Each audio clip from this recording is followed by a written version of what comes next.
dikasihi oleh Tuhan. Bagaimana kabar kalian? Tentunya semuanya dalam keadaan yang sehat ya. Mari kita akan awali ibadah kita pada pagi hari ini. Kita akan bersyukur kepada Tuhan, menaikkan terima kasih karena berkat kemurahan Tuhan kita boleh ada sampai hari ini. Mari kita akan sama-sama berdoa. Tuhan Yesus, terima kasih buat pertolongan dan penyertaan Tuhan sepanjang kehidupan kami hingga saat hari ini. Pagi hari ini Tuhan, kami ingin beribadah kepadamu. Berkatilah puji-pujian kami, setiap nyanyian yang kami naikkan, biarlah boleh menjadi persembahan yang indah kepada Tuhan. Bahkan firman Tuhan yang akan disampaikan, biarlah boleh kami dengar bersama-sama dan kami praktekkan di dalam hidup kami ya Tuhan. Terima kasih Bapa, berkati ibadah kami hanya di dalam nama Tuhan Yesus Kristus. Amin. Nah, anak-anakku semuanya, kita sungguh bersyukur karena Tuhan Yesus baik buat kita. Dia sangat sayang kepada kita semuanya. Walaupun kita ini anak-anak yang masih kecil, masih kelas 1 sampai kelas 6 SD, tetapi kita bersyukur karena Tuhan sayang pada kita. Mari kita akan angkat pujian, Yesus sayang padaku.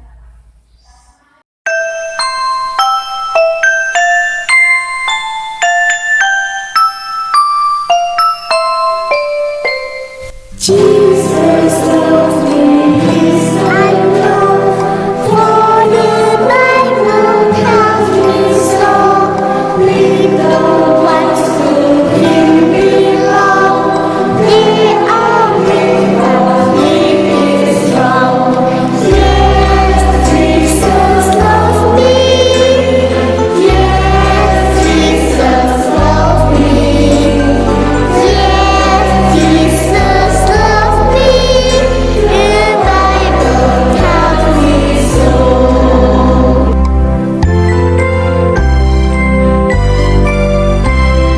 Yesus sayang padaku, Alkitab mengajarku, walaupun kecil lemah, aku ini miliknya. Yesus Tuhanku, sayang padaku, itu firman-Nya di dalam Alkitab. Yesus Tuhanku, sayang padaku, itu firman-Nya di dalam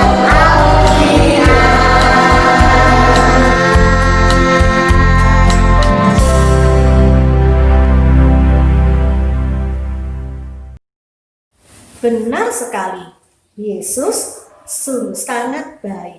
Yesus sayang kepada kita semuanya. Bahkan dia rela memberikan dirinya sendiri untuk kita, tanpa memandang siapapun kita ini. Mari kita akan bersama-sama belajar satu buah lagu yang akan memberikan kita kekuatan bahwa hanya dialah yang mengasihi kita semuanya. Mari kita menyanyikan lagu ini.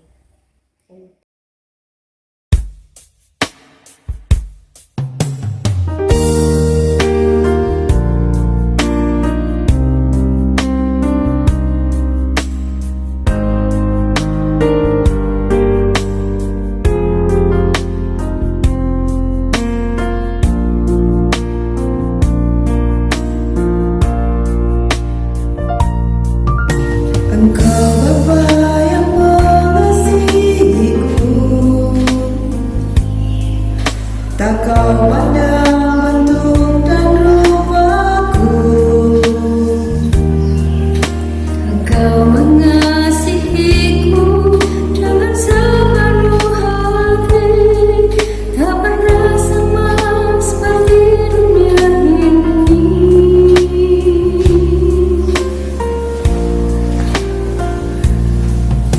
Engkau Bapa yang mengajarku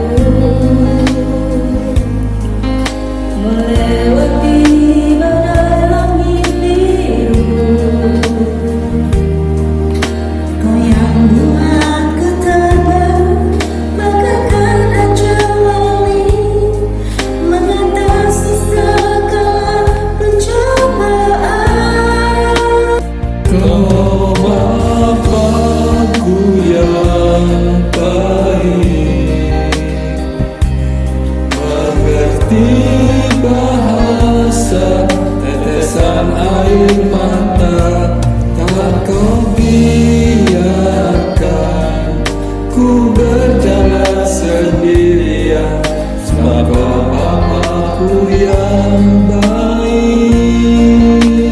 Kau Bapa-Ku yang baik, mengerti rasa tetesan air mata, tak kau biarkan ku berjalan sendirian, sebab Kau Bapa-Ku yang baik, Kau sungguh baik.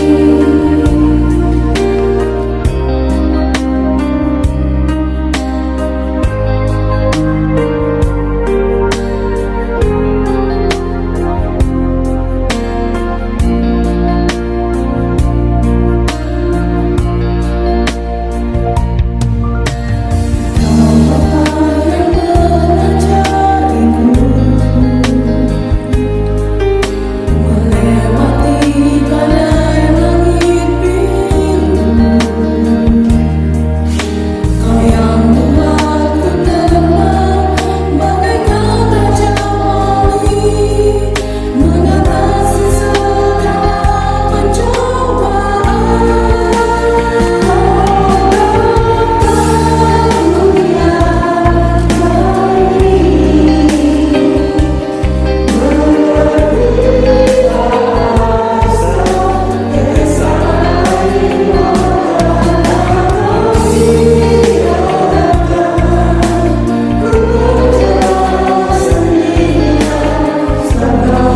Bapa-Ku yang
Hai, selamat pagi anak-anak, mama dan papa.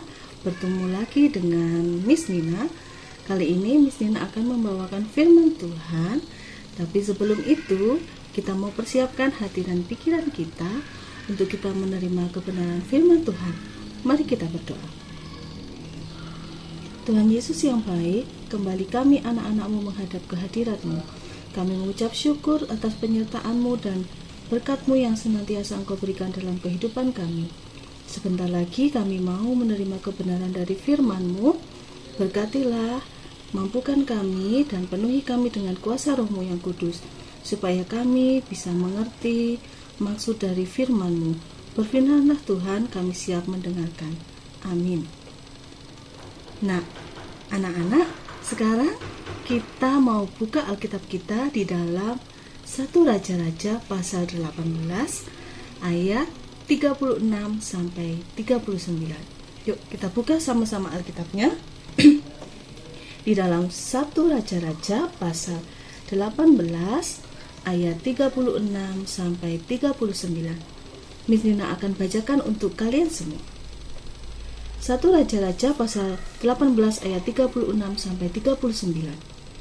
Kemudian pada waktu mempersembahkan korban petang, tampillah Nabi Elia dan berkata, "Ya Tuhan, Allah Abraham, Ishak dan Israel, pada hari ini biarlah diketahui orang bahwa Engkaulah Allah di tengah-tengah Israel, dan bahwa aku ini hamba-Mu, dan bahwa atas firman-Mu lah aku melakukan segala perkara ini.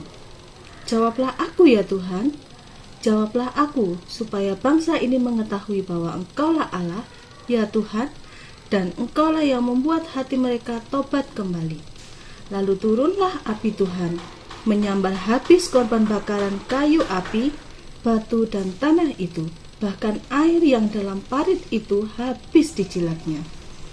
Ketika seluruh rakyat melihat kejadian itu, sujudlah mereka serta berkata, "Tuhan, dialah Allah, Tuhan, dialah Allah." Amin. Ya, sebelum Miss Nina melanjutkan untuk kebenaran firman Tuhan, Miss Nina ingin kalian melihat film pendek berikut ini. Yuk kita lihat bersama.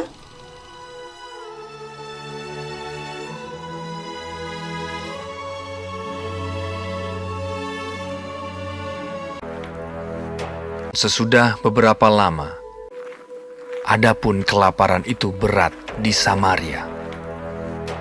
Dalam tahun yang ketiga, datanglah firman Tuhan kepada Elia. Pergilah, perlihatkanlah dirimu kepada Ahab, sebab aku hendak memberi hujan ke atas muka bumi. Lalu pergilah Elia memperlihatkan diri kepada Ahab. Segera sesudah Ahab melihat Elia, ia berkata kepadanya, "Engkaukah itu yang mencelakakan Israel?" Jawab Elia kepadanya, "Bukan aku yang mencelakakan Israel, melainkan engkau ini dan kaum keluargamu.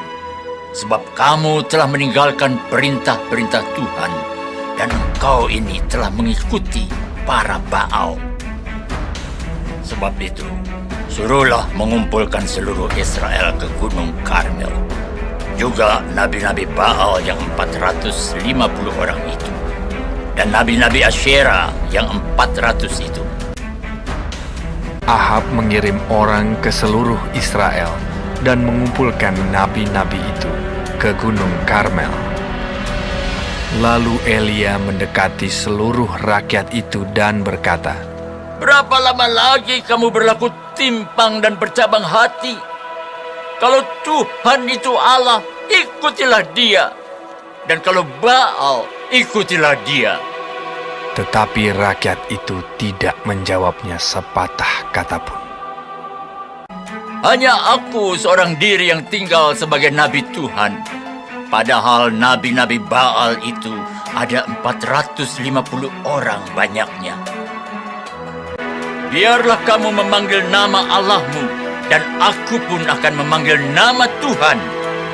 Maka Allah yang menjawab dengan api, "Dialah Allah." Seluruh rakyat menyahut. Katanya, "Baiklah demikian."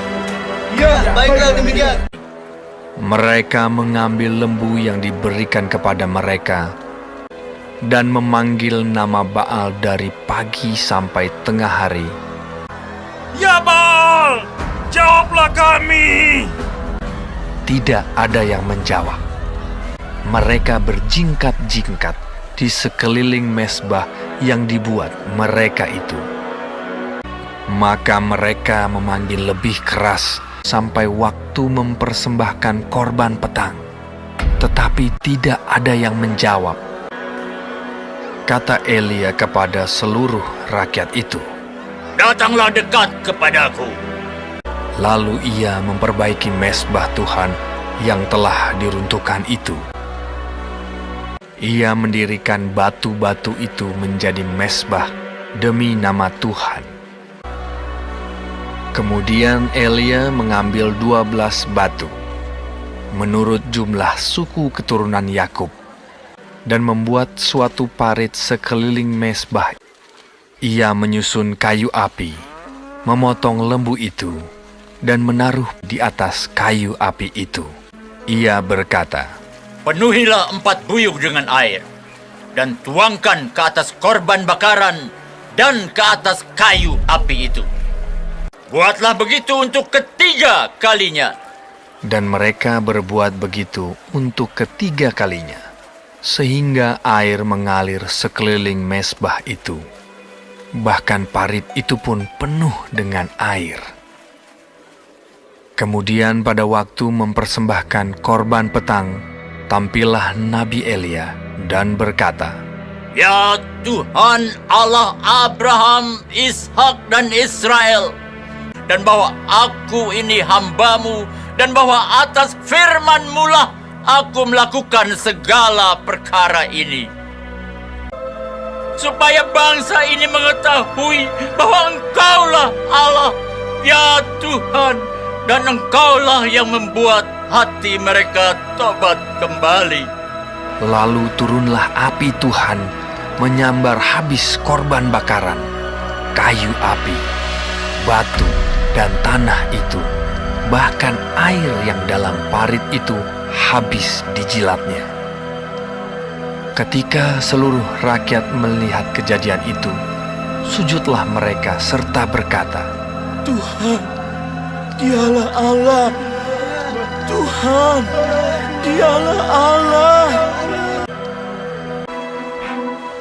Elia naik ke puncak gunung Karmel. Maka dalam sekejap mata, langit menjadi kelam oleh awan badai. Lalu turunlah hujan yang lebat. Nah, kalian sudah melihat kan filmnya barusan bercerita tentang apa? Ya, api dari surga. Api yang menyelamatkan Nabi Elia dan memenangkan Nabi Elia waktu melawan nabi-nabi Baal. Nah, dari film tadi kita bisa belajar banyak hal. Ya, kita bisa meneladani kesetiaan Elia kepada Tuhan, iman percaya Elia kepada Tuhan. Nah, hari ini firman kita tentang Tuhan mengasihi orang yang benar. Orang yang benar itu seperti apa sih? Ya, kita bisa melihat bahwa orang yang benar itu seperti Nabi Elia. Dia melakukan firman Tuhan tidak hanya di mulut saja, tetapi juga melakukannya dalam kehidupan sehari-hari. Dia selalu berkata-kata, dia selalu bersikap seturut dengan kehendak Tuhan. Nah, anak-anakku sekalian, jika kalian ingin Tuhan berkenan kepada hidup kalian, jadilah kalian orang yang benar di hadapan Tuhan. Dengan cara apa? Dengan cara kalian selalu menaati firman Tuhan. Contohnya, hormatilah ayah dan ibumu. Kemudian, jangan mencuri, jangan berbuat kejahatan. Nah, mencontek itu juga salah satu dari mencuri. Mungkin kita tidak sadar, tetapi mencontek itu sudah mencuri apa yang tidak seharusnya kita lakukan dan kita terima. Nah, hidup dengan benar di hadapan Tuhan itu tidak hanya di dalam ucapan saja, tetapi juga kita lakukan dalam kehidupan sehari-hari. Contohnya dengan membantu sesama, membantu orang-orang yang terdekat seperti orang tua, saudara, kakek nenek, dan sebagainya. Hati-hati, jika kalian hanya mengaku percaya kepada Tuhan Yesus di mulut saja, tetapi kalian tidak melakukannya dari hati kalian tetap ada rasa jahat kepada temannya. Aku akan membalas temanku, atau awas kamu ya, aku gak suka sama kamu, aku gak mau kamu lebih baik dari aku. Hati-hati, itu berarti kalian belum bisa hidup benar di hadapan Tuhan. Hidup benar itu tulus dalam melakukan apapun, tidak pernah menyakiti orang-orang di sekitarnya, dan menjadi berkat dimanapun kita berada, baik dalam ucapan, tingkah laku, dan pikiran kita. Bisa ya anak-anak? Mari kita sama-sama belajar untuk menjadi hidup yang benar, bukan hanya dari mulut saja, tetapi juga dalam sikap hidup sehari-hari, supaya apa yang kita lakukan berkenan di hadirat Tuhan. Amin. Mari kita berdoa. Bapa yang baik, kami mengucap syukur atas firman-Mu pada pagi hari ini. Kami bisa belajar dari Nabi Elia yang selalu setia dan taat, hidup benar di hadapan-Mu Tuhan. Mampukan kami untuk bisa melakukan firman-Mu ini dalam kehidupan kami sehari-hari, sehingga kami senantiasa menjadi berkat dimanapun kami berada, bagi lingkungan sekitar kami dan bagi orang-orang di sekeliling kami. Terima kasih Tuhan, kami mau serahkan hidup dan kehidupan kami hari lepas hari hanya ke dalam tangan kuasa-Mu saja. Di dalam nama Tuhan Yesus kami berdoa dan mengucap syukur. Haleluya, amin.